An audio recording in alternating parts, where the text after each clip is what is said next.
ఈ రోజు మనం పులిపిర్లు అంటాం. దాన్నే ఉలిపిరికాయలని, వాట్స్ అని అంటూ ఉంటాం. ఇవి తగ్గించుకోవడానికి ఏం చెయ్యాలి అనే విషయాన్ని చూద్దాం. ఇవి హ్యూమన్ ప్యాపిలోమా వైరస్ అనే ఇన్ఫెక్షన్ కారణంగా వస్తాయండి. ఈ హ్యూమన్ ప్యాపిలోమా వైరస్ మన స్కిన్ లోకి ఎంటర్ అయ్యి ఆ స్కిన్ దగ్గర ప్రొలిఫరేషన్స్ అంటే స్కిన్ తాలూకా సెల్స్ గ్రోత్ కి ఉపయోగపడి మనకి ఈ పులిపిర్లకి కారణం అవుతూ ఉంటుంది. మనకి ఈ నెక్ ఏరియాస్ లో గానీ, కంటి మీద గానీ, చంకల్లో గానీ, తొడల మధ్యలో గానీ, చేతివేళ్ల మీద, పాదాల మీద, మోచేతుల మీద ఇలా రకరకాల ప్లేసుల్లో పులిపిర్లు అనేవి వస్తూ ఉంటాయి. అయితే దీనికి ప్రధాన కారణం శుభ్రత అండి. ఈ శుభ్రతని ఫాలో అయినట్లయితే ఈ పులిపిర్లను తగ్గించుకోవచ్చు కొంతవరకు. అంటే ఆల్రెడీ ఇంట్లో ఎవరికైనా పులిపిర్లు ఉంటే వాళ్ళు ఉపయోగించిన వస్తువులు అంటే తువ్వాలు గానీ, షేవింగ్ చేసేవి గానీ, రేజర్లు, అలాగే దువ్వెనలు గానీ, వాళ్ళు ఉపయోగించిన వస్తువులు మళ్ళీ మీరు ఉపయోగించడం వల్ల ఈ పులిపిర్లు స్ప్రెడ్ అయ్యే అవకాశం ఉంటుందండి. అలాగే పబ్లిక్ ఏరియాస్ లో ఖచ్చితంగా మనం చెప్పులు వేసుకోవాలి. ఈ పబ్లిక్ ఏరియాస్ లో మనం సరైన శుభ్రత ఫాలో అవ్వకుండా, చెప్పులు లేకుండా తిరగడము, హ్యాండ్ హైజీన్ చేతులు కడుక్కోకుండా మనం రకరకాల వస్తువులు పట్టుకుంటూ ఉంటాం. ఆ శుభ్రత ఫాలో అవ్వకపోయినా సరే మనకి ఈ హ్యూమన్ ప్యాపిలోమా వైరస్ బాడీలోకి ఎంటర్ అయ్యి ఈ పులిపిర్లు అనేవి వస్తూ ఉంటాయి.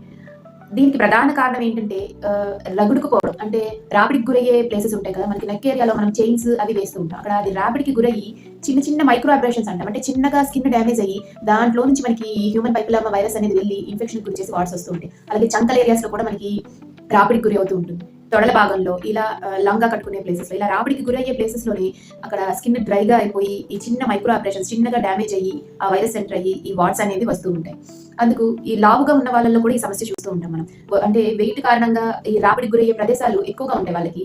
ఈ రాపిడికి గురైన ప్రతి ప్రదేశంలోనే వాళ్ళకి వాట్స్ వస్తుంటాయి. అలాగే ఇండైరెక్ట్ గా హార్మోనల్ సమస్యలు ఉన్నా, షుగర్ ఉన్నా, కొంతమందికి జీన్స్ లో కూడా ముందు పేరెంట్స్ లో ఎవరికైనా ఈ వాట్స్ సమస్య ఉంటే ఈ దాని కారణంగా కూడా మనకి ఇప్పుడు వాట్స్ వస్తుంటాయి. అంటే ఒక బాడీ నేచర్ అన్నమాట. బాడీ నేచరే ఈ వాట్స్ వచ్చే విధంగా ఉంది. అయితే ఇవి సాధారణంగా 6 నెలల నుంచి 24 నెలల్లో అంటే 2 సంవత్సరాల లోపు సాధారణంగా ఏ వాట్ అయినా తగ్గిపోతూ ఉంటుంది.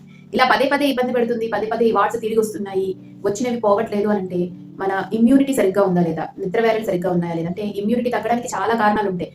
నిద్ర దగ్గర నుంచి సరైన ఫుడ్ తీసుకోవడం, స్ట్రెస్ లెవెల్స్ ఇవన్నీ కూడా కొంతవరకు కారణం అవుతాయి. వీటన్నిటిని మనం కరెక్ట్ గా బ్యాలెన్స్డ్ గా ఉంచుకోగలిగితే ఈ వాట్స్ వాటికి అవే తగ్గిపోతాయి. అలా తగ్గట్లేదు అని అంటే అసలు మూల కారణం ఏంటి, ఎందుకు వస్తున్నాయి? నేను చెప్పాను కదా, హార్మోనల్ ఇంబ్యాలెన్సెస్ కానీ, షుగర్ కానీ, మన జీన్స్ లో కానీ, ఈ కారణాల వల్ల అంటే ఓవర్ వెయిట్ వల్ల, వెయిట్ తగ్గించుకోవడం వల్ల చాలా వరకు ఈ వాట్స్ వచ్చే ప్లేసెస్ కూడా తగ్గిపోయి వాట్స్ కూడా తగ్గిపోతాయండి. చెప్పుకున్నాం కదా మనం, బాడీ నేచర్ కూడా వాట్స్ వచ్చే విధంగా ఉంటుంది. అంటే శరీర తత్వమే అలా ఉంటుంది. ఇలాంటి వాళ్ళు స్కిన్ ఎప్పుడు శుభ్రంగా పొడిగా ఉంచుకుంటూ ఉండాలి. ఒకవేళ వాళ్ళకి పొడి బారిపోయే సమస్య అంటే స్కిన్ డ్రైగా అయిపోయే సమస్య ఉన్నట్లయితే వాళ్ళు స్కిన్ ని మాయిశ్చరైజ్డ్ గా ఉంచుకోవాలి. అంటే ఈ ఎక్కువగా పొడి బారిపోయినా సరే అక్కడ ఈజీగా మైక్రో అబ్రేషన్స్ అంటే చిన్నగా పగలడం, ఈ వైరస్ ఇన్ఫెక్షన్ రావడం జరుగుతుంది. కాబట్టి స్కిన్ మాయిశ్చరైజ్డ్ గా ఉంచుకోవాలి. ఎప్పుడు షూస్ అయినా బట్టలైనా మరి టైట్ గా కాకుండా కరెక్ట్ ఫిట్టింగ్ గా ఉండేలా చూసుకోవాలి. మనం బిగుతుగా ఉండే షూస్ వాడినా బట్టలు వాడినా కూడా ఆయా ఏరియాస్ లో రాపిడికి గురి అంటే ఫ్రిక్షన్ గురై కూడా మనకి వాట్స్ వస్తూ ఉంటాయి. కాబట్టి అవి సరిగ్గా సరైన ఫిట్టింగ్ ఉండేలా చూసుకోవాలి.